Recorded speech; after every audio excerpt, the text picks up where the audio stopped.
Ellos no pueden construirse una imagen, pero sí pueden destruir a los demás. A eso voy. Estos tipos migraron, yo. O sea, estos tipos ellos ya no están esperando. Ellos quisieran, evidentemente. Ese es su sueño mojado. Que tú les creas, que salga Diosdado mañana y la gente lo ve y diga, ay, Diosdado, tan cuchi, cambió. Diosdado estaba en campaña presidencial, correcto, cargando niños retornados en los aviones. Residiendo en los aviones Sí. allá en Venezuela, tal. Pero ellos saben que eso no pasa. Porque estos tipos, bueno, por algo tienen Sí. 26 años con el poder en Venezuela. No, Sí, eso no son unos bebés de pecho. Entonces, su estrategia cambió a que tú no creas en nada. Tú no creas en mí, está bien, pero no creas en nadie. O sea, así como no creas en mí, no creas en el caso del día de hoy, porque ya tú hiciste un recuento histórico, pero en el caso del día de hoy, no creas en María Corina, no creas en Edmundo, no creas en la plataforma unitaria. Esa es la estrategia.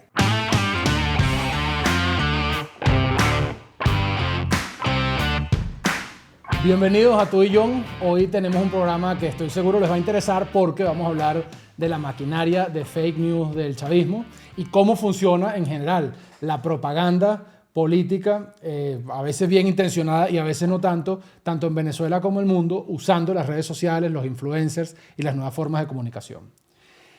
Recientemente, en la campaña electoral presidencial de Estados Unidos, Donald Trump sacó unos resultados ampliamente mayoritarios utilizando preferentemente las redes sociales. Hollywood, los principales periodistas, las principales cadenas de televisión americanas, aquellos que habían detentado el poder comunicacional en los Estados Unidos por más de un siglo, perdieron la batalla de la comunicación con unos nuevos actores que son los influencers. Donald Trump, a pesar de su edad, logró conectar con una forma de comunicación innovadora, con una forma de comunicación que hoy determina la dinámica de la gente joven y ganó las elecciones. Esto tiene cosas buenas y malas. Ahí, por ejemplo, estamos viendo quizás desde hace unos 10 años las primeras guerras o las primeras intervenciones militares en vivo. Lo vimos en Siria, hoy lo vemos especialmente con la guerra entre Israel y Palestina. Hay una cantidad de información que nunca antes había existido y que no hubiese sido posible simplemente haciendo uso del periodismo tradicional. Por otra parte, Rusia y otros actores han encontrado allí un nicho para la desinformación y para la desestabilización. En años anteriores, por ejemplo, aquí en España, se demostró la influencia rusa en la construcción de una matriz de opinión en Cataluña favorable a la secesión con España, es decir, al separatismo. Es decir, Rusia intervino en Cataluña para promover en redes sociales, a través de fake news, la idea de la partición de este país. En Venezuela sabemos que existen, desde hace muchos años, por cierto, cientos o miles de personas dedicadas en los ministerios de Venezuela a difundir información negativa sobre la oposición y sobre todo a confundir a la opinión pública. De todo esto vamos a hablar con una persona que, es muy interesante porque tiene una doble condición. Tiene la condición de activista político, quizás ya por unos 20 años, pero también tiene la condición más reciente de influencer. Una persona que le ha ido muy bien en redes sociales, que ha captado el funcionamiento, las tendencias y se ha logrado meter recientemente en esas tendencias, tanto en TikTok como en Instagram y en otras redes sociales. Tenemos aquí el placer de entrevistar o de conversar, porque va a ser más una conversación que una entrevista, a Jesús González. Bienvenido, muchas gracias, Gracias, por John. venir. Les comentaba, Jesús es activista, es ingeniero primero que todo, informático. Gracias. Es activista democrático desde hace décadas ya y ahora es influencer. Bienvenido, Jesús. Bueno, lo primero, quiero empezar directamente, ¿no? Hemos visto en la última década quizás, cómo la opinión pública venezolana ha sido una trituradora de liderazgos, ¿no? Sí. O sea, Leopoldo López tuvo un momento de gloria y digamos de mucho reconocimiento tras la salida.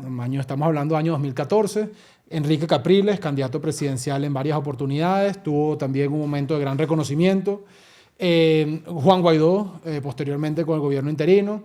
Y así podría mencionarse otras personas que estuvieron en la cúspide de la opinión pública y que al cabo de 1 o 2 años cayeron rápidamente y son hoy por un sector de la población, porque no es todo el mundo, pero por un sector de la población, no solamente rechazados políticamente, sino hasta repudiados personalmente, ¿no? Que es son dimensiones distintas del problema. María Corina Machado ganó una primaria hace poco más de un año, fue a unas elecciones, se ganaron las elecciones en cabeza de Edmundo González Urrutia, no se pudo cobrar. El 10 de enero se hizo toda una expectativa en torno al retorno del presidente electo, no pudo retornar. No hay ruta clara y las redes sociales empiezan a dar destellos de esa trituradora. ¿Qué has observado? ¿Cómo lo ves? ¿Y cómo se puede detener un proceso de detrimento o de deterioro de la imagen del presidente electo y de María Corina Machado? Primero que todo, John, gracias por la invitación a este espacio y mucho éxito en todo lo que te estás proponiendo aquí en adelante.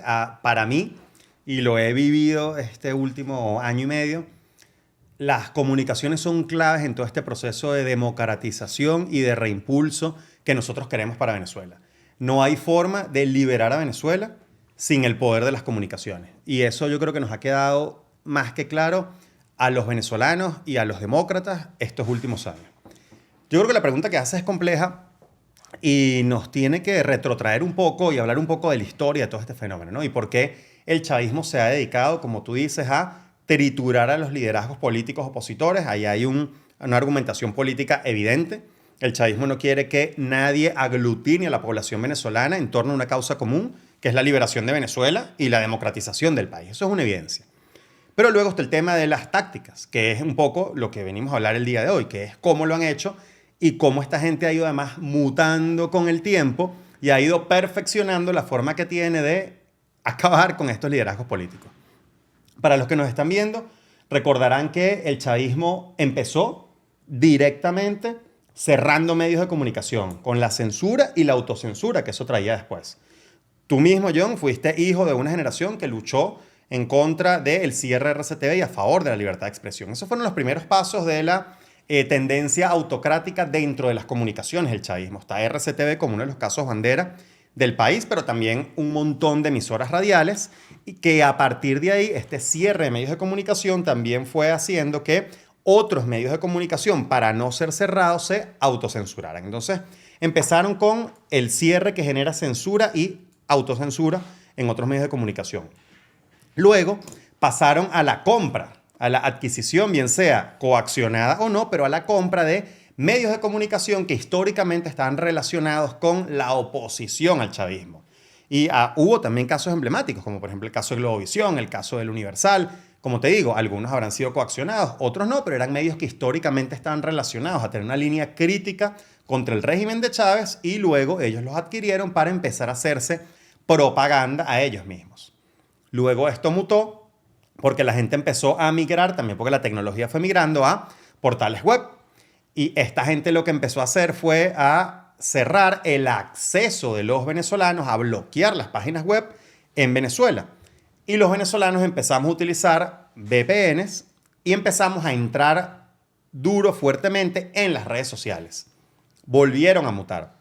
Pasaron sus medios de comunicación a las redes sociales, pero al mismo tiempo que iban haciendo esto, empezaron a montarse con este famoso ejército de bots. De hecho, hay distintos números. Te digo uno que me llama mucho la atención de una investigación que hizo Armando Info, por ejemplo, que para que tengas una idea, solamente en el Ministerio de Interior y Justicia, estamos hablando quitando todas las empresas que subcontratan por fuera, granjas de bots, etcétera. No, institucionalizaron esto. Solamente en el Ministerio de Interior y Justicia hay 600 personas que están contratadas para llevar más de 15.000 cuentas falsas en redes sociales que se dedicaban en su momento, evidentemente, a caerle a palo a cualquier liderazgo opositor que medio sacara la cabeza. Después esto volvió a migrar porque la gente se empezó a dar cuenta, bueno, mira, sí, generan tendencias, pero también la gente empieza a revisar quién es Pepito Pérez 525.000, quién es Plátano Crudo 45.000. Bueno, cuentas con pocos seguidores, cuentas que no dan la cara, cuentas que no tienen ninguna información detrás, son cuentas bots. Entonces estos tipos empezaron a buscar gente de carne y hueso que difundiera su mentira y su propaganda. Quiero pararme ahí porque dos cosas quiero comentar sobre lo que has dicho, ¿no? Uno, que antes incluso del cierre de canales de televisión, porque bueno, hay que recordar que Venezuela es un país con una penetración del Internet alta, pero no universal, ¿no? Sí. Y que todavía hay un porcentaje importante de la población que recibe información únicamente de los canales hoy controlados por el Estado o canales marioneta del Estado, ¿no? Sí. O sea, privados, pero con obviamente un bozal y una amenaza, una espada de Damocles y a veces con unos sobornos por detrás, ¿no? Pero bueno, yo recuerdo, por ahí año 2004, 2005, cómo empiezan con esta ley resorte, ¿no?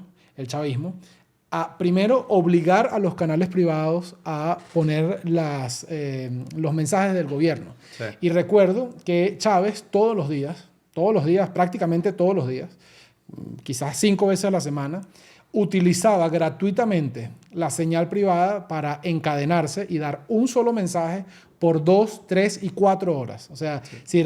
Chávez usaba todo el espectro radioeléctrico y televisivo del país para dar un solo mensaje. Y la gente joven no sabe eso. Sí. Pero por mucho tiempo, por muchos años, en Venezuela así empezó la censura. Luego empezó con la manipulación económica, porque el Estado era un gran contratante de publicidad. Entonces, si tú me tratas mal, dueño de tal, no te contrato publicidad y le pongo publicidad a tu competencia. Entonces empiezas a hacer prácticas económicas desleales que favorecían a los medios que tenían una actitud genuflexa frente a Hugo Chávez. Luego entonces, cuando definitivamente hubo medios que dijeron no me importa que no me contrates publicidad, yo no voy a hacerte el juego, procedieron a hacerle la oferta tipo El Padrino. Sí. Véndeme o te cierro. Que fue lo que le hicieron a RCTV. O sea, a RCTV le ofrecieron comprarlo. Si esa gente ha podido agarrar su plata y estarían riquísimos, ¿entiendes? Sí. Vendiendo. Ellos decidieron, como pocos empresarios han decidido en Venezuela, y digo RCTV porque fue más emblemático, pero el mismo día que cerraron RCTV, cerraron decenas de radios en el país, incluyendo... John, para que tengas la cuenta ahí, te lo digo, además para tu audiencia. Más de 500 medios de comunicación ha cerrado el chavismo. Claro. Más de 500. Sí, sí. O sea, entre televisoras, radios y prensa escrita. Entonces, este tema fue muy hilvanado de manera muy sofisticada. O sea, antes de llegar a los cierres, hubo una manipulación económica, había un sistema de estímulos y de castigos que obligaron a doblar las rodillas a muchos de los dueños de medios de comunicación. Pero perdóname que te interrumpí. No, pero es que es muy interesante eso porque le da contexto a esto, que es que al final estos tipos buscan la forma, como tú dices, de conducir todo por el tubo de la censura y de lo que les favorezca a ellos. ¿Qué pasa cuando se abre el compás con este tema de las redes sociales, que se democratizan las comunicaciones, por decirlo de alguna manera? Porque eso no es 100% así, claro. Porque como ves, igual hay inversión en pautas, hay inversión en granjas de bots, y lo que te estaba comentando, que después ellos se dieron cuenta que más efectivo todavía que invertir, porque hay estudios que pagan decenas de miles de dólares todos los meses nada más en granjas de bots, se dieron cuenta que ese dinero era invertido de manera más eficiente y efectiva a su fin comprando personas. Entonces empezaron a comprar influencers, personas de carne y hueso, como tú, como yo, que tienen algo que decirle al país, para que vendieran su discurso. Entonces, bueno, los que te están viendo se deben recordar cuando empezó toda esta campaña, que fue una campaña además muy notable y fue una campaña muy evidente para todos los venezolanos, que fue el famoso Venezuela se arregló. Ahí esa gente se metió con todo, con el tema de los influencers, con el tema de los creadores de contenido, a los cuales pagaban de manera directa o indirecta para posicionar un mensaje. Y este mensaje no era porque ellos quisieron ponerlo en la diatriba de los que viven en Venezuela y los que viven fuera de Venezuela. El mensaje no era que Venezuela es el mejor país del mundo. Cualquier venezolano que esté viendo este video, así como para John o para mí, para cualquiera de nosotros, Venezuela es el mejor país del mundo sin discusión. Que el mensaje no era ese. El mensaje era las cosas que estaban mal en Venezuela, que tú se las estás asociando a la dictadura, ya no están malas. O sea, ya no hay desabastecimiento, ya no hay inflación, ya no hay crisis de servicios públicos, ya se ha controlado el tema de la electricidad, ya se ha controlado el tema del agua, ya se controló el tema de la inseguridad. Esa fue la gran campaña paraguas de Venezuela se arregló, que ellos la impulsaron a través de influencers. Recuerdas que después empezaron a comprar ya descaradamente cantantes, anclas de televisión, incluso algunas que venían de Radio Caracas que terminaron quebrándose ante la dictadura, y una cantidad de personas a hacerles campaña a ellos directamente. Pero no solo con eso, ellos se dieron cuenta después y le dieron otra vuelta de tuerca más a este tema, que es que ellos tenían que además enfocarse no solamente en quién da el mensaje, sino en el mensaje.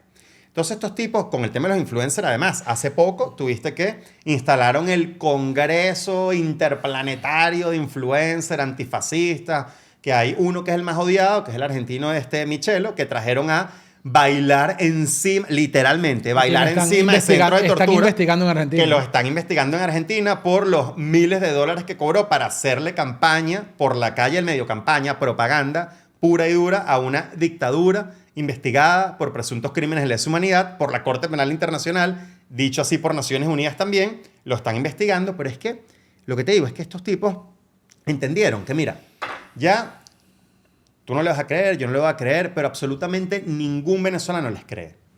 Entonces ellos dijeron... Pero sí, perdóname un segundo, porque tú sabes que Marcel Granier me dijo a mí una vez una cosa que nunca se me ha olvidado. Los gobiernos cuando pierden la posibilidad de construir, aún les queda una enorme posibilidad de destruir. de acuerdo. Entonces, ellos han logrado, o sea, el chavismo ha hecho esta campaña, evidentemente, Sí. a efectos de generarse apegos, no ha sido exitosa. Las elecciones lo han demostrado y en la calle en Venezuela también lo demuestra. Es decir, ellos no han logrado levantar su imagen a partir de esta campaña, pero ellos sí han logrado una cosa, destruir a su oponente. Es que eso voy. Entonces, digamos, ellos no pueden construirse una imagen, pero sí pueden destruir a los demás. A eso voy. Estos tipos migraron yo. O sea, estos tipos ellos ya no están esperando. Ellos quisieran, evidentemente. Ese es su sueño mojado. Que tú les creas. Que salga Diosdado mañana y la gente lo ve y diga, ay, Diosdado, tan cuchi, cambió. Diosdado estaba en campaña presidencial correcto, cargando niños retornados en los aviones. Residiendo en los aviones Sí. allá en Venezuela tal. Pero ellos saben que eso no pasa. Porque estos tipos, bueno, por algo tienen Sí. 26 años con el poder en Venezuela. Son Sí, estos no estúpidos. son unos bebés de pecho. Entonces su estrategia cambió a que tú no creas en nada. Tú no creas en mí, está bien, pero no creas en nadie. O sea, así como no crees en mí, no creas en el caso del día de hoy, porque ya tú hiciste un recuento histórico, pero en el caso del día de hoy, no creas en María Corina, no creas en Edmundo, no creas en la plataforma unitaria. Esa es la estrategia. Y los mismos influencers de los tipos, tú los ves, que ya no te venden las bondades del Venezuela se arregló, sino que te venden el ¿dónde está Edmundo? El viejito está viajando por el mundo, ¿dónde está María Corina? Está escondida. Porque lo que quieren es que tú no les creas. Y a partir de ahí sacan la narrativa de las sanciones, sacan la narrativa de las deportaciones y sacan cualquier narrativa. Es decir, crisis eléctrica. El chavismo lo que dice es, yo no voy a decir que la voy a arreglar o que no es mi culpa porque no me creen. Entonces, ¿qué voy a decir? Descontextualizo. No, es culpa de María Corina, es culpa de las sanciones. Mira, ellos pero pidieron tal. quiero bajar a concretar cómo Sí. funciona un fake news, ¿no? Porque Perfecto. quiero dar un poco de contexto. Yo me doy cuenta clarito en mis redes sociales cuando empieza a operar la maquinaria, ¿no? Por ejemplo, porque, por ejemplo, lanzo un video, ese video tiene un día rodando, los comentarios son favorables en su mayoría, no sé qué, hay algunos que no, por supuesto, porque bueno, no todo, Sí. no todo ni es ni tiene por qué ser color de rosa, pero son comentarios de gente normal, ¿no? De pronto, de la nada, 2 días después empiezan a seguirme 20, 30, 40 personas en cuestión de 2 horas y empiezan a comentar sobre un post que ya no está rodando porque ya dejó de rodar Sí. hace tiempo y empiezan a comentar de una manera soez, ¿no? Que la gente normal, hay algunas, pero la gente normal no se comunica así, ¿no? Empiezan a decir, maldito hijo de puta, ¿no? Tal. Y entonces, claro, tú cuando recibes esos mensajes de una gente, te metes a ver quién es esta persona. Y esta persona es alguien con una cuenta con 10 seguidores, con 5.000 personas seguidas, todas políticas, ¿no? Y con 57 posts, todos políticos, ¿no? O sea, Sí. sin ninguno, o sea, ese señor no cumple años, ni va a casa de la mamá, nada. Ese señor solo se dedica a eso, ¿no? Bueno, tú te das cuenta rápidamente cómo ese perfil es un fake, ¿no? Ahora, mi papá, ¿no? Que tiene 60 y algo de años, ve los comentarios y dice, hijo, tú ves lo que te están diciendo, ¿no? Claro. Y se preocupa, porque mi papá no sabe que son fake. Entonces, estos tipos tienen un impacto, ¿no? O sea, eso sin mencionar cuando empiezan a hacer una campaña más grande que utilizan bien los influencers que contratan, Sí. o los bots. medios de comunicación como que quisiera que hablásemos de eso Sí. también, como esta Venezuela News o Esa como es la otros, última pata del... que empiezan a sacar, y bueno, la gente ve una página web que se llama Venezuela News, que dice Jesús González se robó $20 millones de ayuda humanitaria, Sí. y la gente le da una indignación tremenda y probablemente estén en la cola manejando y esa persona no se va a poner a comprobar de dónde salió la información, pero lo recibe y se le queda, ¿no? Entonces, ¿cómo es posible? O sea, ¿cómo se hace para que después de un fake news difundido, en algunos casos influencers opositores, o sea, con este tema de USAID lo vimos, o sea, influencers opositores van y retuitean la página web que es de Alex Saab. O sea, Venezuela News está vinculada a Alex Saab y había periodistas e influencers opositores retuiteando eso como verdad, ¿no? Sí. Después de que eso rueda, ¿quién recoge el agua derramada? Porque tú puedes salir a aclarar con un comunicado, pero ¿cuánta gente ve el comunicado y cuánta gente vio el fake news? O sea, ¿cuánto es el daño que está haciendo esto, ¿no? Sí, fíjate, con el tema de Venezuela News, eso entra, lo que te está comentando, dentro de la última pata de desinformación, de este último esquema que es desinformar. Ya no es informarte de una mentira, algo que yo estoy haciendo bien, sino desinformarte sobre lo que está haciendo, dejando de hacer mi enemigo. Es decir, la oposición venezolana que quiere democracia, que quiere libertad y que quiere un cambio para todo el país, para que tú tampoco les creas a ellos. Entonces, ¿qué hicieron estos tipos? Estos tipos agarraron y dijeron, mira, necesito algo más. ¿Qué es ese algo más? Unos medios de comunicación que puedan ser potables para la gente y que la gente, cuando, como tú dices, reciban esa primera noticia, los crea sin investigar mucho qué hay detrás. Porque si la gente recibe algo que dice BTV, la gente sabe. Si la gente recibe algo que dice Jorge Rodríguez, la gente sabe. Entonces ellos empezaron a crear una cantidad de portales independientes, portales que supuestamente promueven la cultura y el periodismo ciudadano y tal, que es aparato de propaganda del chavismo. En el caso puntual que tú dices, Venezuela News, además fue grotesco y grosero, porque ese portal lo crearon literalmente para la defensa de Alex Saab cuando lo deportaron a Estados Unidos. Literalmente. Esto la gente no lo sabe, pero no lo saben porque además te bombardean con noticias falsas todos los días, de a 2, de a 3, de a 4, de a 5 noticias falsas todos los días.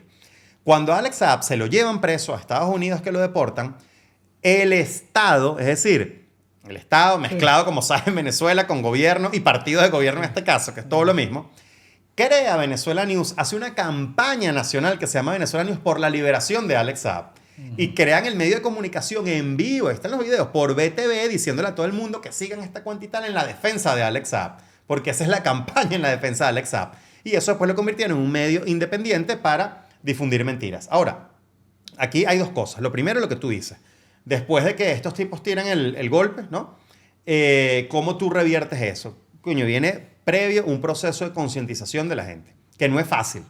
Pero a la gente hay que prepararla. La gente tiene que entender, que tiene que prepararse, tiene que ver qué son medios de comunicación y cuáles son los medios de comunicación en los cuales cree. Estaba viendo una entrevista que le hicieron al periodista Luis Carlos Díaz, buenísima, que habla sobre este tema, porque dicen, así como la persona mayor, tu papá va al mercado y tu papá sabe cuál es la marca, si tiene para elegir de pasta que le gusta y de harina y de leche, esto es exactamente igual. Tiene que hacer su listica. Estos son los medios de comunicación en los cuales yo creo, entendiendo qué son medios de comunicación independientes. Estos son los periodistas o políticos en los cuales yo creo, entendiendo que esos sí tienen una línea editorial, lógico. O sea, tú estás siguiendo a María Corina Machado, tú estás siguiendo a Voluntad Popular porque tú quieres consumir contenido contra la dictadura. Listo. Entonces, estos son mis medios para informarme de contenido contra la dictadura. Estos son mis medios para informarme de la verdad de lo que esté pasando en Venezuela y en el mundo, sea cual sea, pero de la verdad, y a partir de ahí vas filtrando. Eso no es fácil, pero eso es una de las cosas. Otra de las cosas es entender cómo funciona todo este tema de las redes sociales y la importancia que tienen las redes sociales para posicionar y potenciar los mensajes. Porque, y lo estuve hablando con distintos liderazgos, bueno, tú lo sabes, tú eres testigo de esto, estos últimos meses y durante este último año, la oposición ha sido terriblemente mala comunicando, pero terriblemente mala comunicando.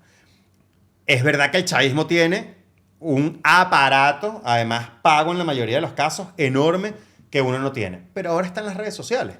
O sea, aquí hay chamos o chamas que no gastan un centavo en publicidad digital y tienen millones de visualizaciones todos los años. Los ve mucha más gente de los que ven a Maduro o Venezuela News. Pero yo quiero partir de ahí porque no estoy tan seguro de eso. O sea, María Corina Machado acaba de hacer una campaña presidencial contra el aparato completo de un Estado, con redes sociales, con muy poca inversión, porque casi todo fue orgánico, y acaban de sacar resultados de 2-1. No solamente eso, sino que ha llamado la atención con redes sociales, ha llamado la atención del mundo entero. Y ha logrado contrarrestar una ofensiva como propagandística tremenda por parte del Estado venezolano. Entonces, a mí me parece que está un poco de moda decir que la oposición lo ha hecho mal. Pero yo acabo de ver una campaña presidencial por redes sociales con resultados exitosísimos, contra todo pronóstico, hecha precisamente por la oposición. Entonces, yo no sé si nosotros nos damos y reforzamos un mensaje que no hay que reforzar, y es que la oposición es incompetente, la oposición No, acaba de ganar unas elecciones. Lo que pasa, John, es que el chavismo no funciona solo en las campañas electorales. Sí. Y aunque nosotros hemos sido muy buenos en posicionar mensajes en campañas electorales, cuando no estamos en épocas de campaña electoral, por lo que sea, porque también el chavismo juega sus cartas, hay persecución, mira, actualmente hay más de 20 venezolanos que están presos, según cifra del Foro Penal, por ejemplo, Vamos a hablar de eso. por tuitear. Por escribir algo en Instagram, por escribir algo en Yo TikTok. estuve preso con Víctor Ugas. Exacto. Fue mi compañero de cárcel. Correcto. Y estoy hablando no de periodistas, no de políticos, no. Venezolano que llegó mi mamá un día y dijo que bola, se fue la luz, culpa de Maduro. Presa, ¿no? Entonces, claro, la gente también se cohíbe un pelo. Pero estos tipos ellos entendieron que el espacio digital es un espacio también en el cual ellos tienen que meterse para desinformar y en el mundo de ellas para dar la batalla. De hecho, lo dicen, la batalla comunicacional. Ellos lo entendieron, ellos lo hacen con campaña o sin campaña, electoralmente hablando, digamos, para ellos es una campaña permanente. Y de hecho, las comunicaciones de la oposición, como puede ver cualquiera que nos esté viendo, fueron unas hasta el 28-29 de julio y han sido otras, digamos, incluso en términos de comunicar los mensajes, las acciones que se están haciendo. ¿Por qué? Porque es que yo no tengo dudas, yo no tengo ninguna duda de que María Corina está haciendo cosas, de que Edmundo está haciendo cosas, de que como ellos mismos han dicho, hay un plan detrás de todo lo que se está haciendo, que dará frutos en su debido momento. Entonces, yo no tengo dudas de eso. Pero muchas veces lo que no se comunica no existe. Pero me y toreaste el chavismo sí ha sembrado la duda en función de que... Me toreaste la primera pregunta. ¿Tiene hoy el mismo rapport comunicacional María Corina y Edmundo que durante la campaña? No, evidentemente no, pero también porque hay espíritus distintos, o sea, eso es una novedad. Y te lo pongo fácilmente incluso en cifras que los estamos viendo, mías, o sea, que te las está mostrando que es una locura. Yo no soy nadie, digamos, o sea, nadie en este mundo. Y el año pasado, informando de lo que pasaba en política en este país, 250 millones de vistas informando, esto está haciendo María Corina, esto está haciendo Edmundo, vamos por aquí, vamos por allá, etcétera, porque la gente quería saber lo que estaba pasando. Hoy hay un clima de decepción y de desilusión en los venezolanos, que es normal, es evidentemente normal, porque hicimos todo lo que está en nuestras manos, porque ganamos la elección el 28 de julio, porque Maduro se robó las elecciones y se juramentó ilegal e inconstitucionalmente el 10 de enero. Eso evidentemente le tumba el ánimo a la gente, porque en paralelo están pasando cosas en el país que son culpa de Maduro, que la gente sabe que no se van a arreglar con Maduro en el poder, como el tema económico, y eso hace, que la gente se replantee anímicamente su rol dentro de Venezuela y su rol fuera de Venezuela. Esto es normal, o sea, hay picos. Tú sabes que yo fui testigo de un episodio, ¿no? Con uno de estos comediantes venezolanos que se han viralizado por redes sociales, pero que ya es un comediante muy consolidado, que tiene probablemente 10 años en esto y con una audiencia muy grande. Y este es un comediante que, como todo venezolano exiliado, se tuvo que ir, pasó por todo el proceso de duelo, detesta a Nicolás Maduro por razones personales y colectivas, etcétera, y está utilizando su espacio comunicacional para difundir, mensajes opositores o mensajes democráticos. De pronto, el gobierno decide, hay que atacar a este tipo, y empieza a mandarle una cantidad de haters, y esta persona, que es un comediante que no está acostumbrado a recibir los insultos que los políticos sí estamos acostumbrados, empieza a recibir un montón de odio en sus comentarios, ¿no? Asimismo, le empiezan a hacer una campaña para que los dejen de seguir, ¿no? Ustedes saben que los influencers en el mundo viven de la cantidad de la gente que los ve, ¿no? Y la cantidad de gente que los sigue, de eso viven, de eso lo monetizan, ¿no? Y esta persona empieza a decir, bueno, a mí no me conviene, a mi imagen no le conviene vincularse a temas tan polémicos, ¿no? Y a temas democráticos. Entonces, esta persona que tenía toda la intención de ejercer su libertad de expresión en función de la democracia de Venezuela, decide, yo soy un comediante, yo vivo de mi reputación en redes, a mí no me hace bien este tipo de mala prensa en redes sociales, yo me repliego. Sí. Y he visto eso en diferentes oportunidades, incluso con políticos, ¿no? Es decir, políticos que dejan de opinar, que dejan de decir porque hay una tropa de haters que le caen encima. Entonces empiezan a hacerse los comentarios, o sea, empieza a, de alguna manera, uniformarse la información, empieza a hacerse menos polémica, empiezan a ser menos dura la información y a modelar un discurso que no genere el odio que estos otros generan, ¿no? Entonces, eso, o aunado a lo que tú estabas comentando, influencers y personas comunes presas por tuitear o por utilizar su red social para levantar la voz. Y además de eso, la cantidad de influencers comprados por el chavismo para hacerle campaña favorable o incluso para hacer campaña desfavorable. Porque una cosa que no se sabe, y con esto perdóname que ha sido un largo camino para la pregunta, pero una cosa que la gente no sabe es que hay periodistas opositores comprados por el chavismo.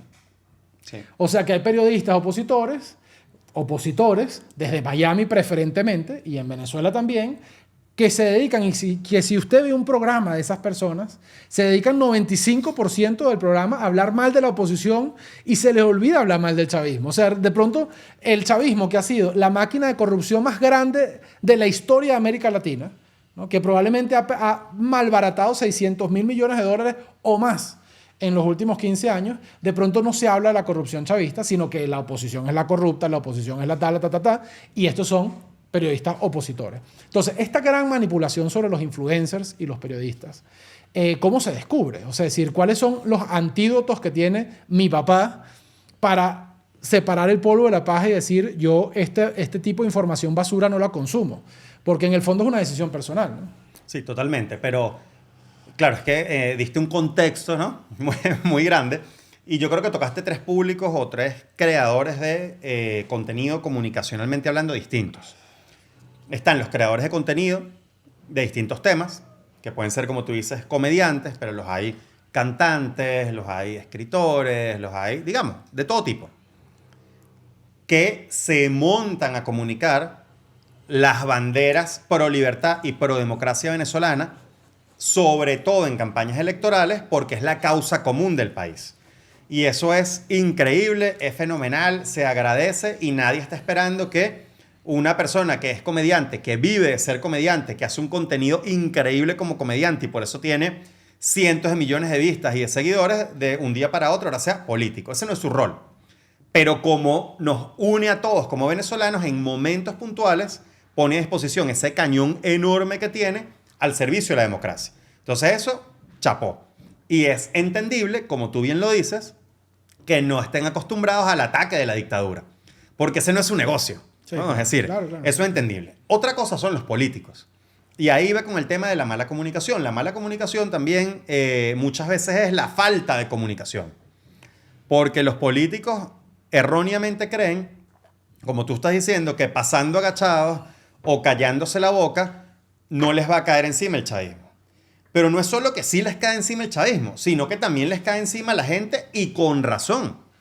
Porque el rol del político opositor venezolano, coño, es liderar y conducir un proceso hacia la libertad de Venezuela. Porque el venezolano que está en el Alto Apure, en Tucupita, en Los Teques, en Maracay, en cualquier parte del país, que vota por un concejal o por un alcalde, no está pensando que es porque este alcalde trae la reforma para sacar a los perros de la calle. Yo quisiera que no hubiera perros en la calle en Venezuela, pero la gente no vota pensando en eso. La gente está clara que los alcaldes en Venezuela están atados de manos. Por ponerte ejemplo de los alcaldes, pero aplica para todos los políticos. La gente sabe que los políticos venezolanos y que las autoridades en Venezuela están atadas de manos porque hay una dictadura. La gente elige una autoridad para que los represente frente a la dictadura, para que se oponga al sistema que los oprime. La gente no está esperando que un gobernador de X estado del país solvente el problema eléctrico, pues eso es una gran mentira. El gobernador, primero, no tiene cómo. Segundo, la gente no es pendeja. O sea, la gente no se cree que porque ahora el gobernador es rojo y es azul, en este estado del país va a haber luz y en el resto del país no. Eso no es verdad. La gente elige a una persona para que se enfrente a una dictadura. Entonces, la gente que pasa agachada, que suaviza el discurso, para hacerle incluso muchas veces inconscientemente hasta servir a la dictadura. Estamos hablando de políticos opositores. Hay unos que lo hacen porque están cuadrados con el chavismo, evidentemente. Estoy hablando de los que, siendo de verdad genuinamente opositores, creen que pasando agachado o suavizando el discurso, tal, la gente no les va a caer encima. Y claro que le caen, porque no es lo mismo la mamá de Jesús, la responsabilidad que tiene en sus comunicaciones, que el jefe del partido tal o cual. Porque la gente está esperando una conducción. Una conducción. O sea, la gente no espera lo mismo de María Corina y Edmundo, de lo que espera de ti o de mí, o de lo que espera de mi mamá o tu papá, o de lo que espera de sus amigos. Entonces, el político sí está en la obligación de comunicar lo que se está haciendo, de comunicar y aceptar los errores cuando los tiene, que eso es otra cosa que se hace, que no se hace o se hace muy poco. ¿Por qué? Porque evidentemente son 26 años de dictadura. Estos tipos se han mantenido en el poder porque tienen el control de las armas y porque han manejado la mayor bonanza petrolera de nuestra historia, porque han ido desintegrando las instituciones del país, etc. Todo eso es verdad. Pero también hay momentos en los cuales nosotros les hemos hecho mucho daño a ellas, nos hemos acercado al objetivo y no lo hemos comunicado de la mejor manera, porque hemos sido expertos a veces, no siempre, pero a veces, en nuestras victorias, venderlas como derrotas. Y el chavismo eso no lo pela, porque ellos están todo el día invirtiendo en jodernos y en desesperanzar al venezolano. Entonces eso es algo en lo que no podemos caer. Y el tercer grupo del que estás hablando, que es el tema de los periodistas, este es un grupo muy clave y muy importante por dos cosas. Primero, porque gozan de una credibilidad innata que como colectivo no tiene el colectivo político.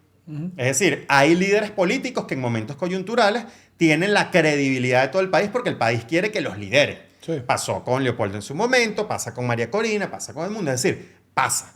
Pero como colectivo los periodistas tienen más credibilidad que los políticos. Ya está. O sea, y eso no tiene nada de malo decirlo y no pasa nada por asumirlo. Ahora, los periodistas también les pasa como a los políticos que tienen dos vertientes, ¿no? O sea, están los periodistas que aún siendo opositores, coño, están en Venezuela, están amenazados, están coaccionados, están tal, y eso yo los pongo de lado, de hecho tú ni siquiera los mencionaste, que es lógico que un periodista ancla de una emisora de radio en Venezuela hace lo que puede. Hace mucho con invitar no al jefe del partido, sino un dirigente medio del partido para que exponga la situación. Pero están por otro lado los sinvergüenzas, porque un político no es un ciudadano más sin información, un periodista, perdón, no es un ciudadano más sin información, que se venden a la dictadura y que viven entonces en consecuencia del dolor, del hambre y del sufrimiento del pueblo venezolano. Y esto queda muy en evidencia, eso es lo que nosotros siempre le pedimos a la gente, muy en evidencia, tú lo nombraste por encima, pero te voy a un caso concreto. Cuando tú ves la línea editorial de la temática que hablan, un periodista puede ser crítico con un político opositor. Yo te diría no solo que sí, sino que debe serlo. Debe serlo. Porque el periodista tiene que ir en búsqueda de la verdad. Ahora, si tú tienes un periodista que sale el tema de USAID, que por cierto, lo coloca el chavismo sobre la mesa. El chavismo sobre la mesa. Parte de Venezuela News, la campaña. Nosotros hicimos un estudio íntegro de todos los medios de comunicación serios de Estados Unidos y todos los voceros de la administración Trump, empezando por Trump, su secretario de Estado Marco Rubio, que además fue el encargado para el tema de USAID, Elon Musk, que es el que estaba montado también sobre ese tema, todos los voceros. No hubo una mención sobre Venezuela, No es que no hubo una mención sobre alguien en particular, digan los nombres, quién es el que son. No, es que ni siquiera se nombró Venezuela. Ese caso pasó, se cerró la carpeta, el tema de USAID ya lo cerraron en Estados Unidos, se tomó una decisión por política interna norteamericana en la cual los venezolanos no tenemos absolutamente nada que ver. Más bien, lamentablemente, seguramente nos veremos afectados porque hay muchos medios de comunicación que hacen su trabajo, Fe y Alegría recibida de ahí, Cáritas recibida de ahí, un montón de cosas que se van a dejar hacer en Venezuela por esa decisión. Pero los políticos opositores venezolanos no tenían nada que ver con eso.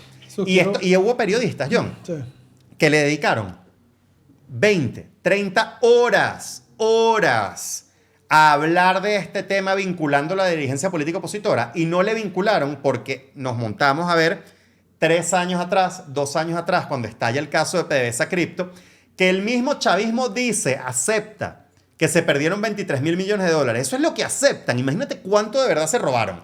Ellos aceptan que se robaron 23.000 millones de dólares. Y estos mismos periodistas no le dedicaron 30 minutos en total. Eso me queda poco tiempo. Pero quiero hablar de tecnología, ¿no? Sí. Porque en todo esto, bueno, esto es lo que hace la dinámica política, pero hay una maquinaria de algoritmos, de metadata, etcétera, por detrás de todo este asunto, que quizás son realmente los grandes protagonistas de las redes sociales, ¿no? O sea, quizás el protagonista, o sea, Maduro, por más influencia que pueda tener, no es sino un usuario, ¿no?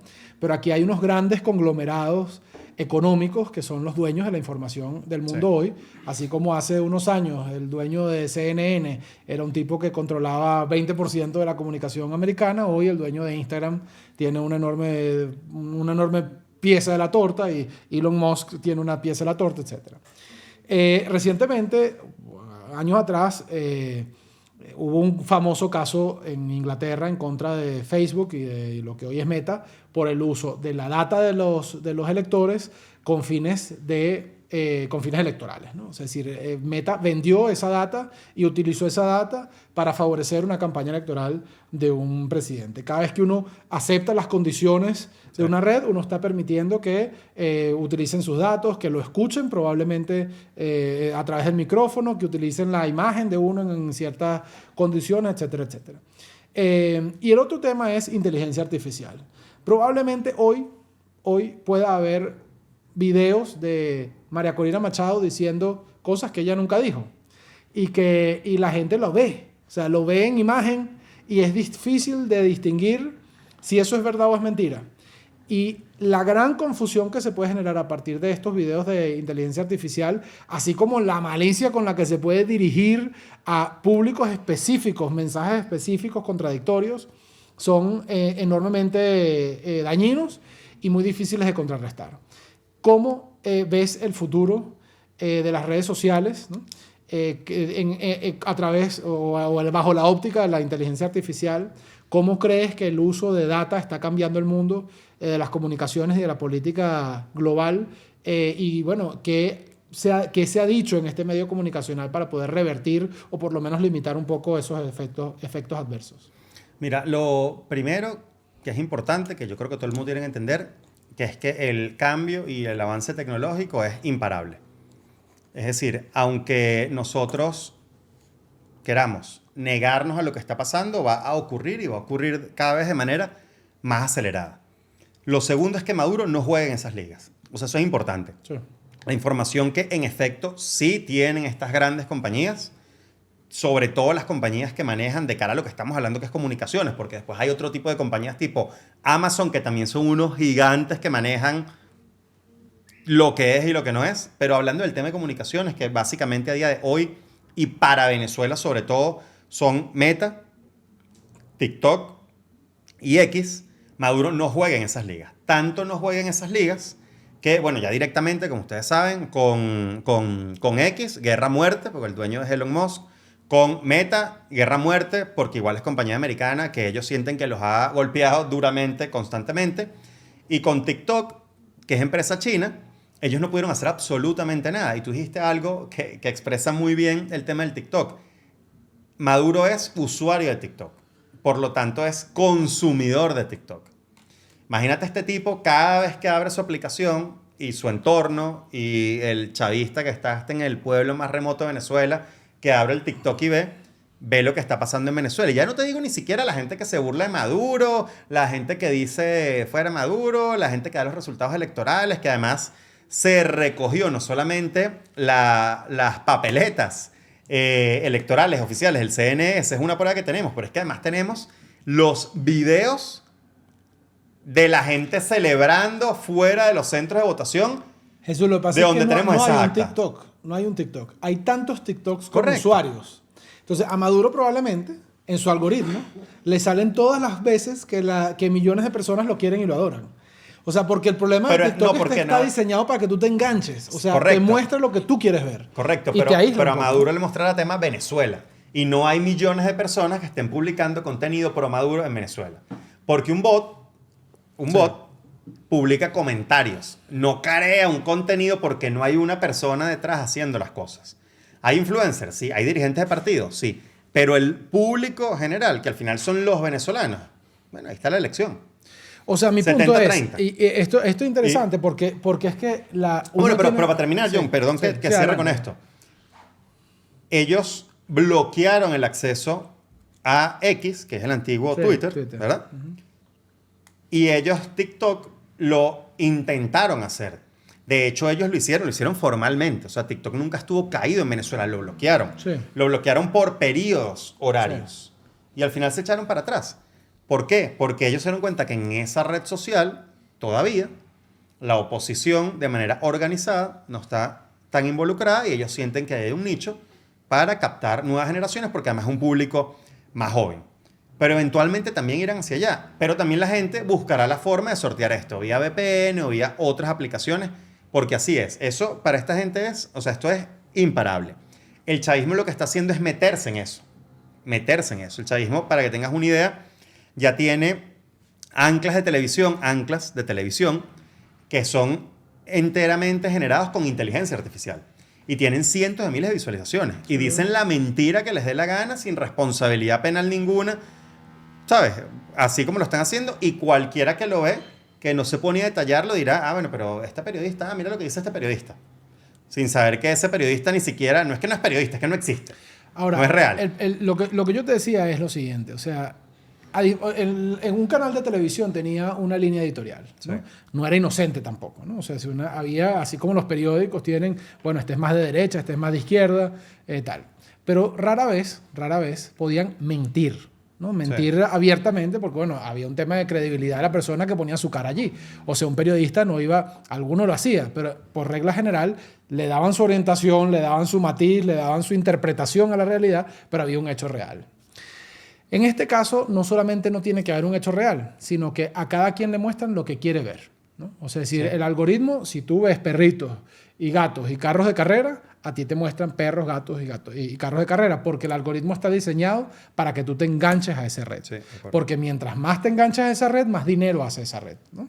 Entonces, esto es una empresa privada que está todo el tiempo pensando cómo hacer que tú te enganches ahí. Y a nadie le muestran lo que no quiere ver. Porque cuando la gente le muestran lo que no quiere ver, la gente se sale. Sí. Esa es la lógica económica de estas empresas. Entonces... Y tus datos. Y tus datos, por supuesto, con los que hacen negocios. O sea, por ejemplo, tú mencionaste a Amazon. Yo supe que Amazon compró una empresa de artículos electrodomésticos, claro. Famosa en Europa. ¿Para qué? Para poder saber cómo eran las casas de las personas. O sea, imagínate el nivel de sofisticación sí. al que llega el uso de la metadata, etc., ¿no? Bueno... Entonces, ¿cuál es el problema? Aísla a la sociedad, porque a los chavistas le mostrarán, sin duda alguna, a Jesús, le mostrarán cosas del chavismo y le mostrarán cómo la oposición está destruyendo el país y cómo el bloqueo está acabando con la economía y cómo tal, y los chavistas consumirán ese TikTok y creerán que esa es la opinión pública. Así como a la oposición le muestran cosas de cómo Maduro ha destruido el país y dice, bueno, es que todo el mundo está en contra de Maduro. Y me recuerda un poco a lo que pasaba al inicio de Chávez, con la gente que vivía en Baruta, Chacao, Latillo, San Antonio de los Altos. Yo vivía en San Antonio de los Altos, que es el segundo municipio más opositor de Venezuela, o el tercero. Y yo me acuerdo de, no sé, 18 años, 20 años, decía, bueno, es que nadie es chavista. Y estamos en un país en donde el 55% de la gente probablemente era chavista, pero en mi realidad inmediata, en mi colegio, en mi universidad, etcétera, no existía, ¿no? Y uno no se imaginaba, ¿entiendes? Porque estás encerrado en tu nicho. Yo siento que estas comunicaciones nos están encerrando.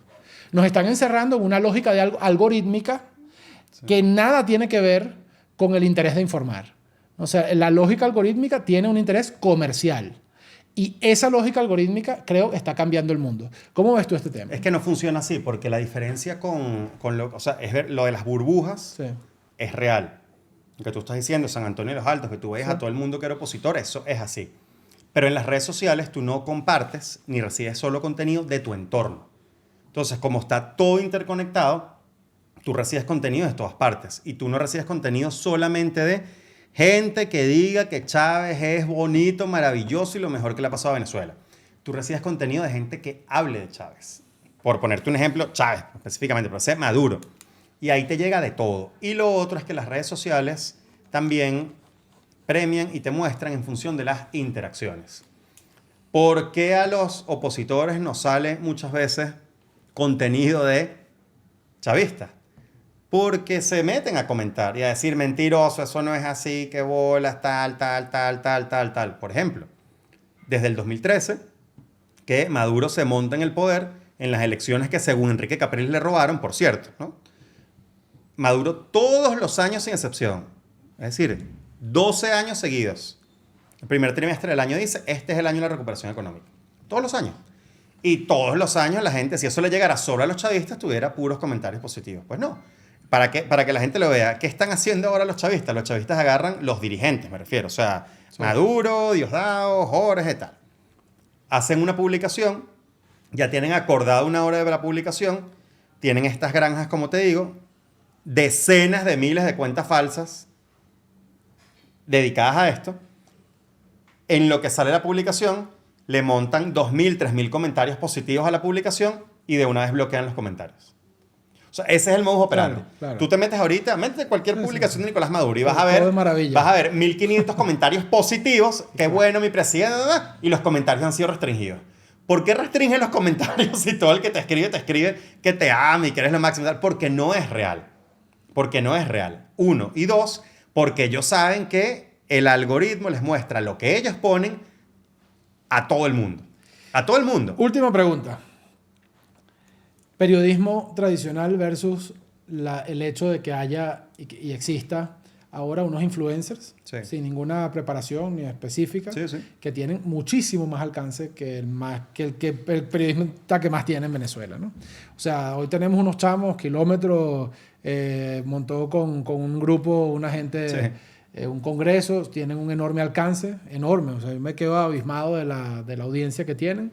Y en contraprestación ves a Ibellice Pacheco, que es una periodista de 30 años de carrera, serísima, libros publicados, con un altísimo nivel de información, con un alcance mucho menor al de Kilómetro, ¿no? Quizás mucho más influyente desde el punto de vista de su solidez intelectual o de que no digo que no la tenga este muchacho, pero que obviamente, bueno, hay una diferencia de 30 años en el ejercicio del periodismo y de una carrera, ¿no? Esta es la muerte del periodismo tradicional. Es bueno para la sociedad que la información se desprofesionalice de esa manera. O sea, cuando hablamos de democratización de la información, no implica también un deterioro de las fuentes de esa información.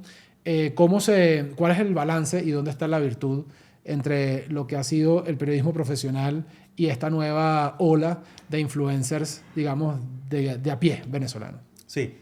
Ahora que lo dices, justamente el caso de Kilómetro, pero además ellos son un grupo, que es un grupo interesante. Ellos montaron un medio de comunicación digital que se llama El Congreso TV, que tiene jóvenes influencers y creadores de contenido, tiene dirigentes políticos y tiene periodistas también.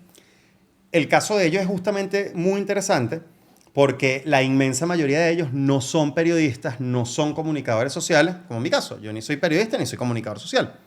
Y tienen un alcance muy potente en las redes sociales. Esto es clave. Y eso es lo que tiene que ver con lo que tú estás diciendo de la democratización de la información. Ahora, ¿qué pasa con el periodismo tradicional? Pues pasa como pasa con todas las otras áreas de la vida, John. Se va adaptando a las nuevas tecnologías. Tú tienes periodistas no tradicionales, pero periodistas que tienen años en el ejercicio profesional, porque la palabra tradicional suena como obsoleto, que no es así, Sí. pero que tienen años en el ejercicio profesional, que hoy también están metidos de cabeza en las redes sociales de hoy, que son redes sociales que la más joven tendrá 10 años, ¿no? TikTok, todas las redes de Meta, X, etcétera, pero que también ya están pensando en meterse en las redes sociales del mañana, que esto no lo hablamos acá, pero hacia allá vamos, que seguramente la mayoría de las personas que nos están escuchando en este momento no lo saben, pero redes sociales basadas en tecnología descentralizada, que sería un poco lo que es el Bitcoin para el dinero, pero este protocolo nuevo que se llama Nostr, que ahí se quedan redes sociales, que cada persona es dueña de sus datos, no hay una empresa que es dueña de tus datos, puedes tener tantos perfiles digitales, identidad digital como tú quieras, puedes opinar libremente, no te sancionan. Es decir, un montón de implicaciones. Ya yo he visto periodistas que tienen 30 años en ejercicio que están estudiando esto y se están abriendo perfiles en estas redes sociales. ¿Por qué te digo el tema de adaptarse? Porque es que no aplica solo para los periodistas. Le pasó a Kodak. Kodak era la empresa gigante más grande en el tema de cámaras. ¿Y Kodak por qué quebró? Porque salieron los teléfonos que tenían una camarita atrás que tomabas la foto y ya está. Y no se adaptaron. Pero cuando yo era chamo, una de las cosas que a mí, voy a tirar la cédula en este caso, una cosa que a mí me encantaba ir de pequeño con mis padres era a Blockbuster. ¿Sabes? A alquilar una película y tal. Y Blockbuster era también pionero. Y lo más arrecho que había en el mundo de eso, ¿sabes? Era como lo más arrecho. Y esa gente quebró. ¿Y por qué quebró? Porque no se adaptaron a lo que venía, que era este tema de las plataformas, ¿cómo se llama? Por demanda, on demand, que si el Netflix, el HBO, el tal. Y estas empresas que están hoy en día, si no se adaptan a lo que viene, que es inteligencia artificial, contratos, no, tú agarras un actor famoso, el que te guste, el actor de Spider-Man, y esos tipos, tú agarras a Johnny Depp, ¿no? Entonces Johnny Depp va a firmar un contrato ahora en el cual vende sus derechos para que sean películas como de él. como él quiere y él cobra anualmente por eso. Ok, pero entonces en 20 años el futuro va a ser que tú vas a estar en tu casa y tú ya no vas a buscar una película en el Netflix de turno. Tú vas en la aplicación de turno, decir, mira, hoy quiero ver una película protagonizada por Johnny Depp, como cuando tenía como 40 años, y que sea de acción, y que tenga algo de romance, y y la inteligencia artificial te va a hacer toda la película. Y va a haber una película adaptada a ti. El periodismo también se va a adaptar, estoy convencido. Y con el tema de la desprofesionalización del ejercicio del periodismo, es que yo creo que hay espacio para todos. Los periodistas van a seguir siendo los que tengan la fuente primaria de información contrastada. Habrán creadores de contenido que se dediquen a ese mundo en particular. Además, ya hay creadores de contenido gigantes en el mundo que se dedican a distintas áreas. Estamos hablando hoy del tema político, pero los hay del tema deportivo, el tema espectáculo, etcétera, que ya personas, deportistas de alto nivel, artistas de alto nivel, buscan estos creadores de contenido para tener un enfoque distinto a la información que quieren posicionar y eventualmente, como pasa siempre, como pasa incluso en el tema generacional, porque un periodista que tiene 30 años en ejercicio no tiene las mismas herramientas. Yo no sé si son mejores o peores, pero no son las mismas que uno que acaba de graduarse de comunicador social. Y la tecnología lo que hace es ayudar a que las oportunidades sean parecidas para todos. El ejercicio del periodismo se va a acabar, ¿no? Va a evolucionar, porque el estudio académico que tienen más la experiencia de campo que tienen, ahora se le va a sumar algo que sí es común para todo el mundo, que no es otra cosa que la tecnología. Estoy de acuerdo. Las cosas cambian y la gente se tiene que adaptar. Así es. Miren, yo les digo, yo tengo papel y lápiz, ¿no? Para todos aquellos que están envejeciendo como yo. Todavía hay un espacio para que interpretemos el mundo de la manera como la estamos viendo. Yo les voy a decir lo que yo hago para protegerme del fake news. Yo cada vez creo menos en nada de lo que veo. Y he escogido mis fuentes. O sea, es decir, yo sé que hay gente, hay profesionales, o sea, hay periodistas que son serios, que hacen investigación. Sí.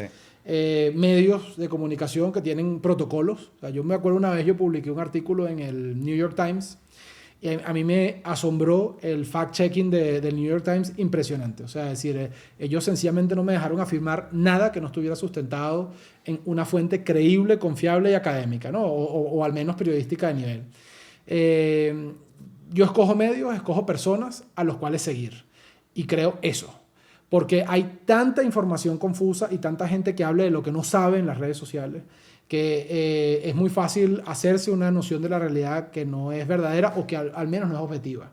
O sea, yo les recomiendo enormemente que vayan a fuentes de confianza, que las escojan y que también escojan conscientemente en qué creer y en qué no creer. No todo lo que se ve, no todas las imágenes que estamos viendo son ciertas. Y quizás es la primera generación humana que tiene que contrastar las imágenes que ve y que tiene que hacer quizá, es decir, que tiene que ser crítico incluso con lo que está viendo, con lo que está percibiendo a través de los sentidos. Sin embargo, hay oportunidades.